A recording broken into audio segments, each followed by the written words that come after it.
सोचिए माइंड कितना फॉरवर्ड था। एसी नहीं, इलेक्ट्रिक नहीं, फिर भी एयर कंडीशन। इसका मेन कारण था मोटे मोटे दीवार। गर्मी के दिनों में ठंडा, ठंडा के दिनों में गर्मी। नेचुरल एयर कंडीशन होता था। नालंदा में खुदाई के क्रम में महिलाओं से रिलेटेड कोई साक्ष्य नहीं मिला है, इसलिए नालंदा में को एजुकेशन की फैसिलिटी भी नहीं थी। ये ड्रेनेज नया है रेन वाटर के लिए। रूम की साइज का कौन सा रूम रहा?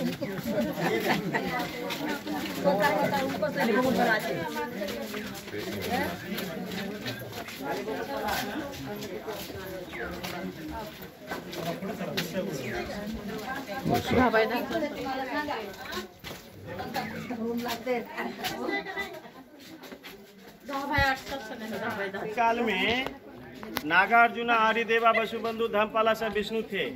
अभी तो आपको नवीन कुमार ही मिले हैं, है ना? इन पे भंते जी बैठते थे। उस समय टेबल फर्नीचर नहीं था। मैं भी उस समय चटाई का यूज करते होंगे। ये गुरु के बैठने का स्थान है नहीं, ये पूरा प्लेटफार्म। और ये स्टोन देख रहे हैं ना, ये सिंपल स्टोन नहीं है, कॉस्टली स्टोन है। इसका नाम है ग्रेनाइट। ये पिलर था, इसके ऊपर छत होता था। ये पिलर का हाँ, देखिए पीछे देख सकते हैं, कंक्रीट का है, देख लीजिए।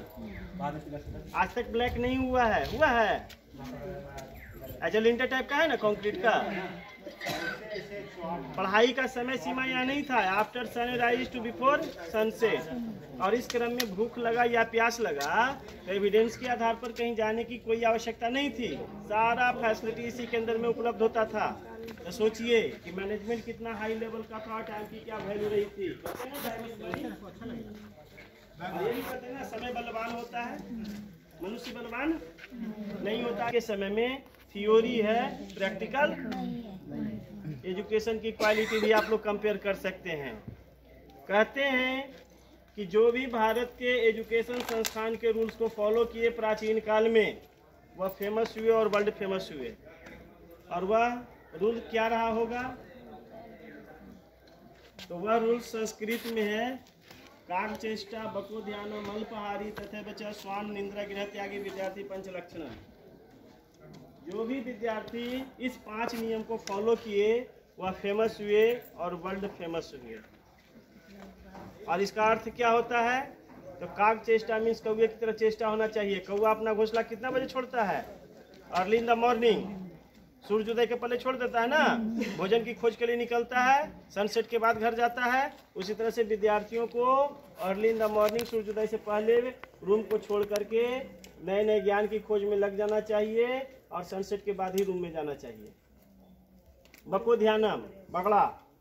बगड़ा का पूरा माइंड कॉन्सेंट्रेट कहाँ होता है?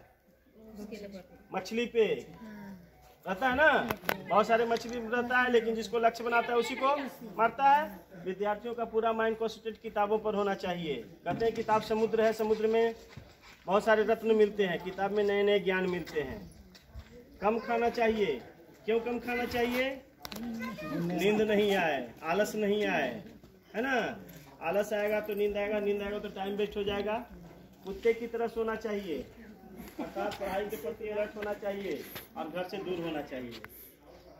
इतिहासों से सीखने के लिए हमें मिलता है कि जो भी घर छोड़े हैं वही फेमस और वर्ल्ड फेमस हुए हैं। आप देख लीजिए, ऊपर से लेकर के नीचे तक, आज तक भगवान बुद्ध घर नहीं छोड़ते तो आज बहुत बड़ा संघ नहीं होता। सारिपुत्र नहीं छोड़ते तो भगवान बुद्ध के राइट हैंड नहीं होते। महामुगलायन नहीं छोड़ते तो लेफ्ट हैंड नहीं होते। मोखली पुत्र नहीं छोड़ते तो अशोक को धम्म की दीक्षा नहीं देते। तृतीय बौद्ध काउंसिल नहीं कराते और अभिधम पिटक का निर्माण नहीं होता। अभिधम पिटक का निर्माण नहीं होता तो आज 2 ही पिटक होता, त्रिपिटक नहीं होता, है ना। महात्मा गांधी साउथ अफ्रीका 1883 ईस्वी में नहीं जाते।